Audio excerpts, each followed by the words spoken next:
Hey guys, we're going to be looking at a review for a test that will be happening later this week. Look at number 1. Which number does not represent a whole number? Well, I know that whole numbers are my counting numbers. I'm going to start with 0, 1, 2, 3, 4, and count up. Those are my counting numbers. Sometimes we say those are our kindergarten numbers because that's how we learn to count in kindergarten. So something that we would not count with would be a negative number. So that's C. Look at number 2. Which describes a rational number? Any number found on a number line. Well, not necessarily, because they only include your counting numbers, but also decimals and fractions. However, it's the repeating decimals, the terminating decimals, and the decimals that have a pattern of repeats. So those are the ones that are included. All numbers greater than 0. Well, it could have some negative numbers in there as well. Any number that can be expressed as the ratio of two integers where the denominator is not 0. That's exactly it. So H is my answer for that one. Look at number 3. Marion was asked to create a set of integers so that 2 were integers that were not whole numbers. So that's what I'm going to look at first. 2 were rational numbers that were not integers, and 2 were whole numbers. Which of the following sets would satisfy the criteria for Marion's set? Okay, so what we're looking at is 2 were integers that were not whole numbers. Well, let's say A. A has 2 integers that are not whole numbers. That's -3 and -4. Let's see what comes next. It says 2 were rational numbers that were not integers. So I need 2 fractions that are not negative numbers. I do have that here. It could be a fraction. It also could be a decimal too. Either way. And then we need 2 whole numbers, and A does have 2 whole numbers. So it's A. I don't have to look any farther than A. Now look at question number 4. Which statement is not true about integers? So I'm looking for a not true statement, which makes it a little bit harder sometimes. All integers are rational numbers. Okay, that's true. If 2 integers are added, the sum is always an integer. Yes. If 2 integers are subtracted, the difference is always an integer. Okay, that looks okay. We're going down to J. If 2 integers are divided, the quotient is always an integer. Okay, so this is where we're going to have our not. So it's going to be J. Good job. Now let's look at our next set of questions. This is on our next page. Which of the following statements is true? -22 is left of -19 on the number line. Well, there it is. Which of the following statements is true? So if you think about a number line and your distance away from 0, like if this was -10, that would be -20, and that would be -30. The farther you get from 0 to the left, the smaller the number would be. So my answer is definitely A. Sometimes you just have to think about your number line and where those things would be with your number line. All right, let's look at question number 2. Which statement is true? -35 is larger than any number to the right of it on a number line.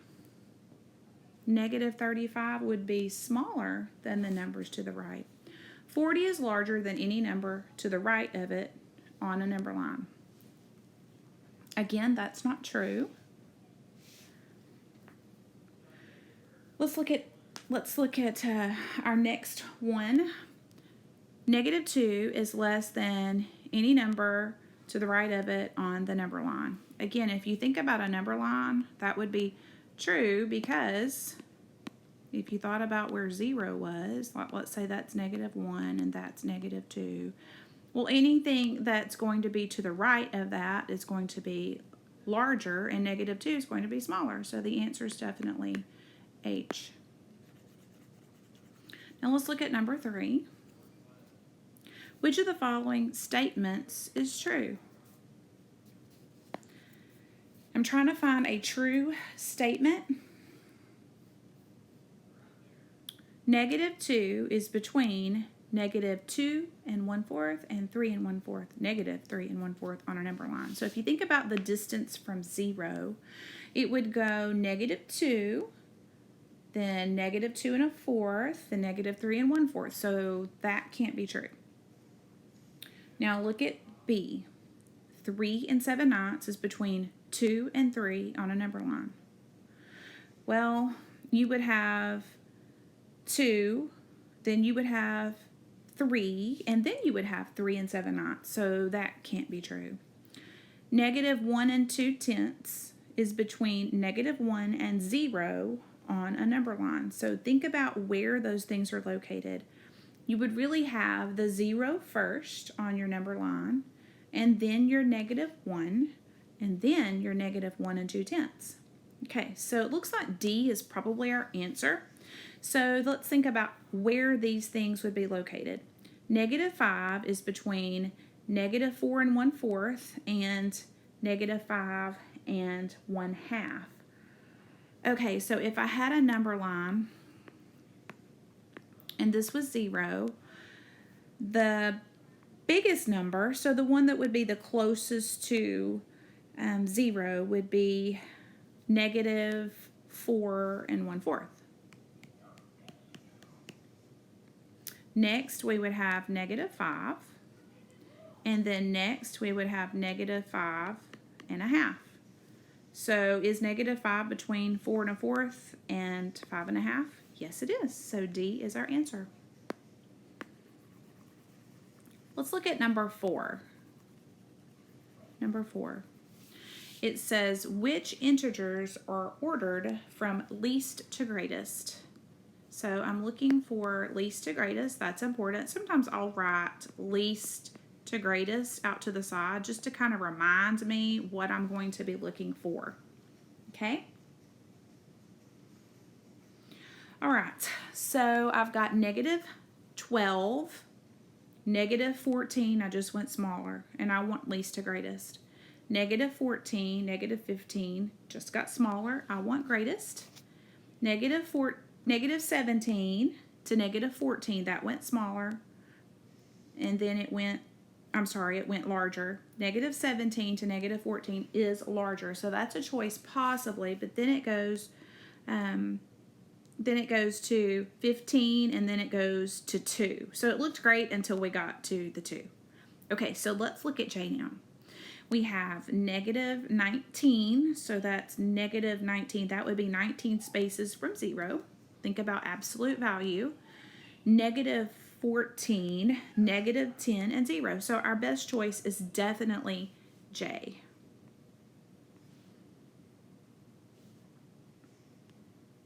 Let's look at our next page, our third page of our review. A grocer listed the weight in grams of packages of crackers. Which list has the weights in order from greatest to least? So we want the largest that's there to the smallest. So a lot of times, like I told you before, I might underline this, like greatest to least. I might write it out to the side, greatest to least, just so I can remember I'm looking for the largest one to the smallest. Okay, so let's look at A. 25 hundredths to 38 hundredths.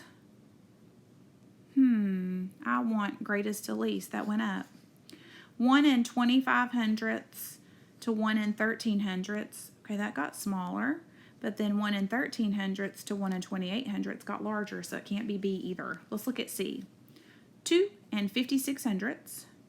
And then we go down to 2 44 hundredths. Maybe. 2 35 hundredths. That looks good.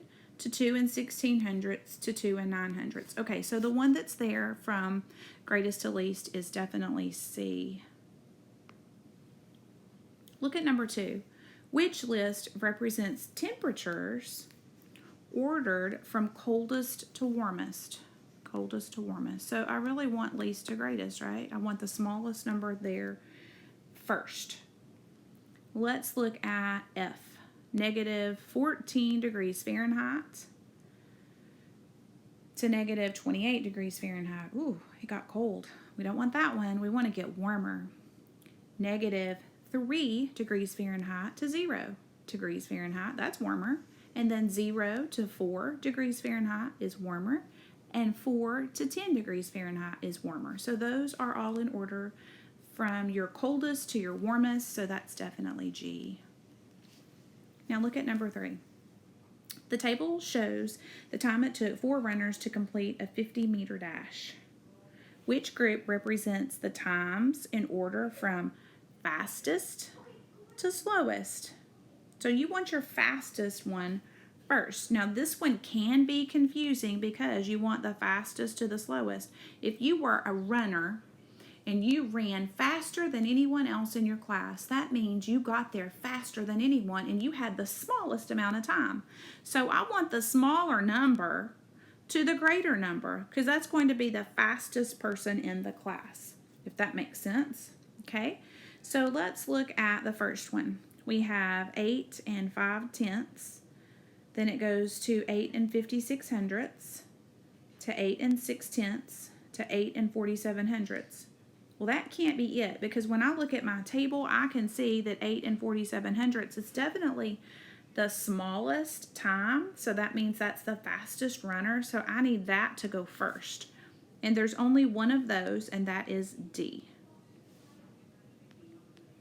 All right, so I'm going to finish this up in some other videos, but for now, you guys have done a great job listening, and I'm going to put another video on here to explain the rest of these in just a little while.